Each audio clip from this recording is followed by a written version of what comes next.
Pichincha Universal, generando noticias. 7:51 minutos.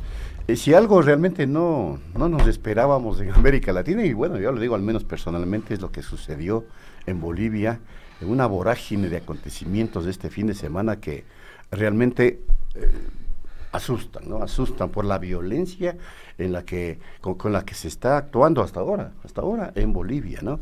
Agresiones, quema de casas, agresiones a familiares del presidente, organizaciones sociales que van reaccionando, una situación política que todavía no se vislumbra a ver cómo mismo va a quedar, puesto que ha renunciado el presidente Evo, ha renunciado el vicepresidente García Linera, la presidenta del Senado, que al parecer es la que asumiría la presidencia de Bolivia, una joven de 30 años, no es que esté consolidada, convocatoria a nuevas elecciones, una situación tremenda en la que vive Bolivia, que refleja los acontecimientos que dentro de esta vorágine han venido sucediendo en América Latina en estas semanas. Justamente comenzó en Ecuador, se prolongó a Chile, pasó por Colombia, ¿sí? También subió hacia Panamá. Es decir, América Latina está prendida. De estos temas justamente queremos hablar con Pablo Ospina, catedrático de la Universidad Andina Simón Bolívar, quien nos acompaña para analizar lo que sucedió en el país y lo que ahora mismo sucede en América Latina. ¿Cómo estás, Pablo? Un gusto. Bueno, muchas gracias por la invitación. Encantados. Es desconcertante, ¿no? Porque se solía o se suele decir que hubo una ola rosada de izquierda o de centro izquierda a inicios de este siglo y luego una ola conservadora, como si hubiera realmente esas olas, cuando en realidad durante la ola progresista o durante los gobiernos progresistas hubo gobiernos de derecha que se mantuvieron durante todo el tiempo, claro. En Colombia, en Perú, por ejemplo, pero también en otros países de América Latina. Y lo mismo ocurría ahora que decían que había ola conservadora, pero se mantienen algunos gobiernos progresistas o algunos gobiernos que no se consideran parte de esa ola conservadora. Entonces, y además hay países en los cuales lo que se ve es un crecimiento de los movimientos de contestación al neoliberalismo, por ejemplo en Chile, por ejemplo en Colombia, por ejemplo en el mismo Perú. Y yo te diría, si ampliamos la mirada, México, y podríamos decir también Estados Unidos. Lo que hay en Estados Unidos es una polarización, no una ola en un sentido o en el otro. Hay, por un lado, lo que expresa Donald Trump, que es una conservadurización de la sociedad, y al mismo tiempo hay un crecimiento de la militancia de los jóvenes alrededor de la resistencia a las políticas de Donald Trump en todos los campos, y que se expresan, por ejemplo, en la candidatura de las candidaturas demócratas, que han ido creciendo los llamados progresistas dentro de esas candidaturas, como Alexandria Ocasio-Cortez o Bernie Sanders. Sí, o incluso puede ser que no sea Sanders el nominado, pero si no es él, la más probable es Elizabeth Warren, que es una senadora que tiene un tipo de propuesta bastante similar, aunque más tecnocrática, pero propuestas también que van en contra del orden establecido en Estados Unidos. Entonces, lo que yo veo es que en América Latina hay un crecimiento, digamos, hay una polarización que es más antigua, no es de hace muy poco tiempo, sino una polarización que hace que formemos parte de un gran desorden global. Y ese gran desorden global obliga o lleva o impulsa a la gente a buscar por algún tipo de orden. Entonces, esa búsqueda de orden a veces se la busca o se la encuentra o se la cree encontrar en propuestas como la de Jair Bolsonaro, o como las de el Bolsonaro boliviano, o como hay también incluso hasta en Uruguay hubo un candidato presidencial de la militar que tenía un discurso medianamente parecido, aunque en Uruguay todo es más moderado, pero era un discurso que le llamaban el Bolsonaro uruguayo. Entonces, la búsqueda de orden, y también la búsqueda de un orden alternativo, cuando el orden neoliberal es el que ha primado durante años, como en Chile. Entonces, esta disputa global y también en América Latina se exacerba, me parece a mí, en años recientes con la crisis de los precios de las materias primas. Cuando los precios de las materias primas caen, entonces la crisis se agudiza, los conflictos y las tensiones crecen, porque el proyecto de estos gobiernos progresistas era un proyecto que era viable mientras los precios de las materias primas estaban muy altos, y eso generaba una cantidad de excedentes que permitía redistribuir algo sin tocar nada la estructura económica de la sociedad. Y entonces eso se acaba cuando los precios de las materias primas caen, y entonces ahí ya hay que tomar decisiones. ¿Y qué es lo que ocurrió? Que todos los gobiernos progresistas en la crisis de las materias primas, todos se derechizaron, todos se hicieron más pragmáticos, sin necesidad de cambiar de gobierno. ¿No es cierto? Uno puede pensar en Daniel Ortega. Bueno, y pasó en Ecuador también con Rafael Correa. Pasó también en Ecuador con Rafael Correa desde el 2012, 2013, y claramente desde 2014 se empezaron a tomar medidas, el Tratado de Libre Comercio con la Unión Europea, la entrega de los pozos petroleros más importantes a una empresa transnacional como las alianzas público-privadas. O sea, hubo la entrega de la distribución de combustibles a la empresa privada. O sea, hubo la reducción del aporte gubernamental al seguro social. O sea, la derechización ocurrió en todos lados antes de que cambiaran los gobiernos. Y que tiene que ver con esto. Y esto pasó también con Dilma Rousseff comparada con Lula da Silva, que Lula da Silva también era muy moderado, pero Dilma Rousseff era aún más ortodoxa. Pasó incluso, por ejemplo, con Cristina Fernández, que puso un candidato en el año 2015, que era un candidato, Scioli, que era un candidato completamente moderado, incluso había sido ministro de Menem. Entonces, la derechización, digamos así, la ortodoxización de los gobiernos vino mucho antes de que cambiara el nombre del presidente. Daniel Ortega, iba a decir, era el caso más... Es muy difícil hoy por hoy considerar a su gobierno como un gobierno progresista o medianamente de centro izquierda siquiera. Es casi un somocismo del siglo XXI. Entonces, Maduro tampoco es el gobierno de Maduro tampoco es comparable a las primeras épocas de Chávez. Entonces, es evidente que hay una exacerbación de los conflictos a partir de que la caída de los precios de los commodities obligan a definiciones que esos gobiernos no tenían. Eran gobiernos, en el mejor de los casos, distribucionistas, pero no cambiaban el modelo.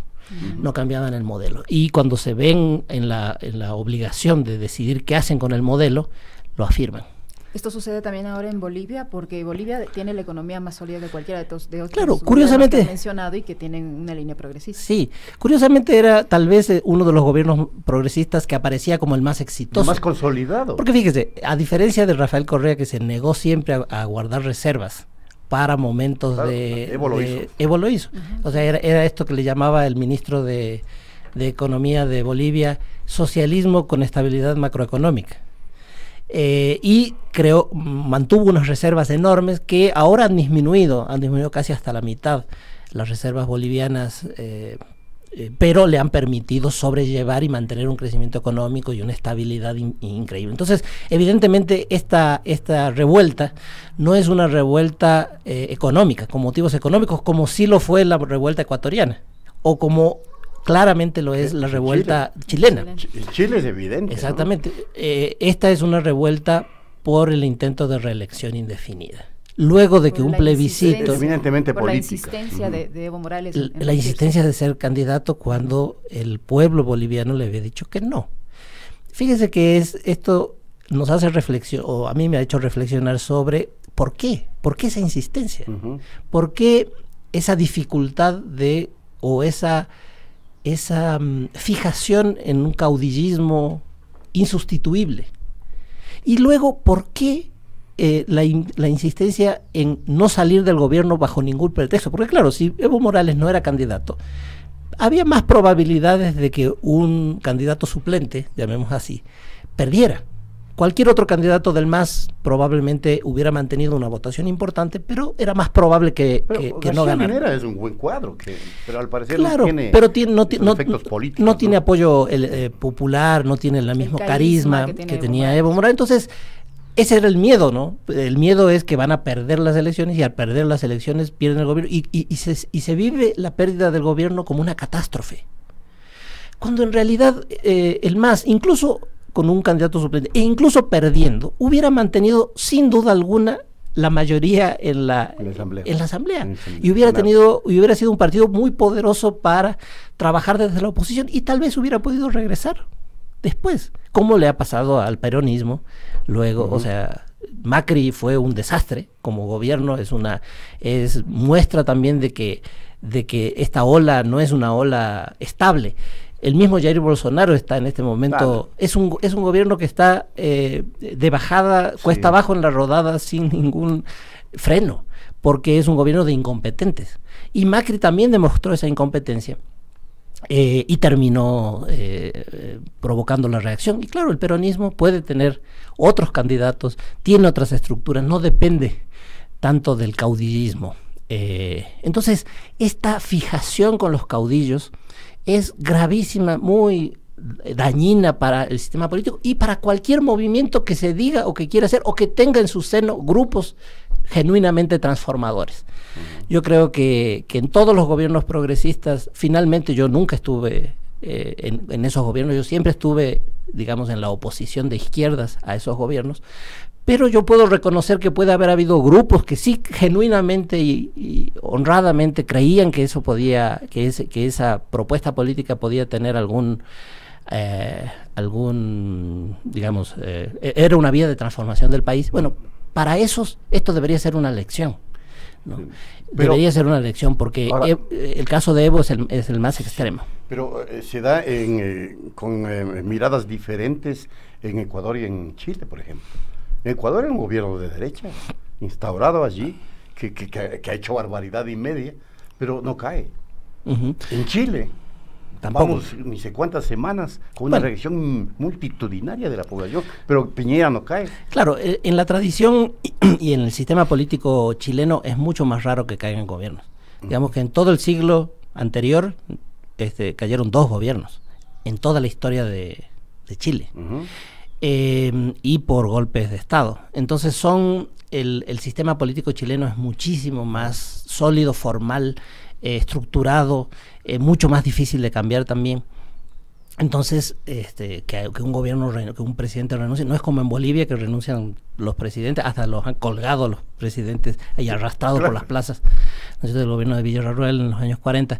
Entonces, eso, o en Ecuador, que también caen presidentes bastante regularmente. Entonces, en Ecuador, ¿por qué no cae? O sea, en Chile podemos pensar... El movimiento fue potente. Claro, fue un... Histórico. Es un levantamiento impresionante. Entonces, en Chile podemos saber que tiene que ver con la naturaleza del sistema político, pero en Ecuador, ¿por qué no cae? Bueno, no cae porque nadie quería que caiga. Ni siquiera ese no era el objetivo del movimiento. El único que pedía que salga el gobierno era Rafael Correa y su movimiento. Claro. Y está totalmente aislado de todas las otras fuerzas políticas del Ecuador. Entonces, nadie quería que caiga el gobierno, no tenía por qué caer el gobierno. Aunque hasta el propio Lenín Moreno tal vez quería renunciar. Bueno, estaba yéndose el domingo, ¿no? Claro. Lo que se conoce, estaba yéndose. Claro, hasta él personalmente tal vez quería, pero en realidad nadie quiere que él se vaya. A nadie le conviene que él se vaya porque nadie está preparado en este momento para asumir esa responsabilidad o la crisis política que eso implica.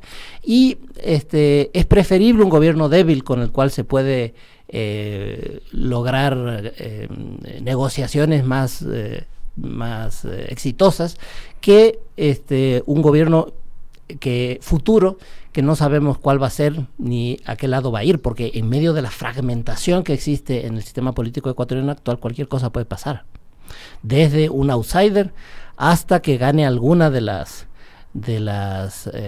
opciones viejas. Y ahora, ¿el movimiento en efecto equilibró o no las fuerzas políticas? No, claro. O sea, el levantamiento fue una transformación fenomenal, formidable del balance de fuerzas políticas, ¿no? Claro. Porque, claro, por ejemplo, la reforma laboral y en todas las reformas que estaban queriendo hacer, las organizaciones sindicales, las organizaciones indígenas eran ninguneadas completamente. No se tomaba en cuenta absolutamente nada de lo que decían, a veces ni siquiera se las invitaba. Como dijo Jaime Vargas en la famosa negociación, no nos han vuelto a llamar nunca más los ministros. Los vagos. Esos ministros vagos. Entonces,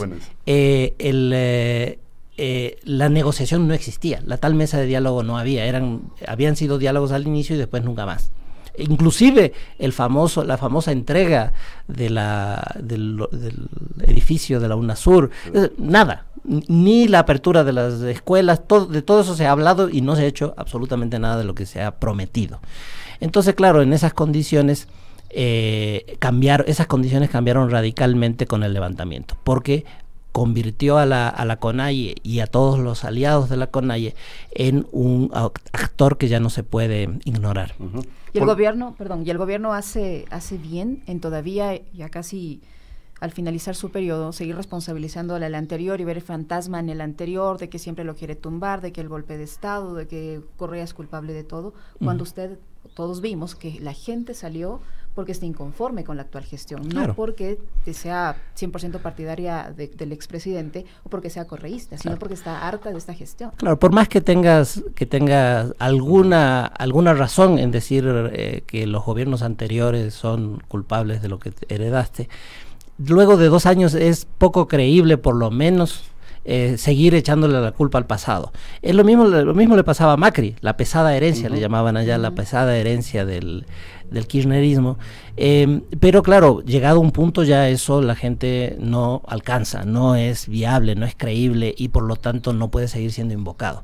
¿Hasta cuándo le va a durar ese pretexto? Es que ya no le duró. Ya no le dura, ya no le funciona. Es que ya no le funciona en este momento. Lo que ocurre es que ha mostrado enorme incompetencia en gobernar, y lo que me parece es que era un gobierno débil y ahora es más débil aún. Entonces yo tengo la impresión de que todas las reformas que quiere hacer no las va a poder hacer, y eso le está pasando en este momento en el Congreso. Está hasta los mínimos alzas de impuestos que está proponiendo y no las va a conseguir. El Congreso no les va a entregar, digamos, no tiene fuerza como para imponerla, ni para convencer a nadie, ni nada que ofrecer a cambio. Aseguraste en alguna oportunidad que el levantamiento polarizó al Ecuador, ¿no es cierto?, entre la propuesta indígena y la otra. Pero también hay actores políticos que salieron quemados. Caso Nebot, que ahora está desesperado por posicionarse. Yo tengo una lectura diferente de la posición de Nebot. Yo creo que el que salió quemado es Guillermo Lasso. También. Porque Guillermo Lasso se alió al gobierno y quedó pegado a su impopularidad. Y creo que además quedaron quemados todos los actores políticos que estaban vinculados al gobierno. Claramente María Paula Romo, que si tenía aspiraciones ha quedado muy, muy debilitadas. En cambio, ¿qué hizo Nebot? Nebot, aunque apoyó la eliminación de los combustibles, críticos de que no tenía compensaciones, pero eso fue esa posición fue totalmente secundaria. ¿Qué hizo Nebot? Se convirtió en el abanderado del orden contra la anarquía, contra los vándalos, contra el Pero regionalmente, defender a Guayaquil. Pero en Quito eso también tiene su popularidad en ciertos sectores. Claro. Entonces, fíjate, si él logra, en este momento, visto desde hoy, no sabemos qué pasará dentro de un año, pero visto desde hoy, él logra expresar y representar a ese grupo que busca el orden contra la anarquía y que defiende lo establecido. Bueno, eso es un 20 o 25% del electorado ecuatoriano. Y en medio de la dispersión del voto ecuatoriano, eso te alcanza para llegar a segunda vuelta. Entonces, yo creo que su posición fue una posición que polarizó también, que rechazó, pero se ubicó claramente en un lado de la polaridad.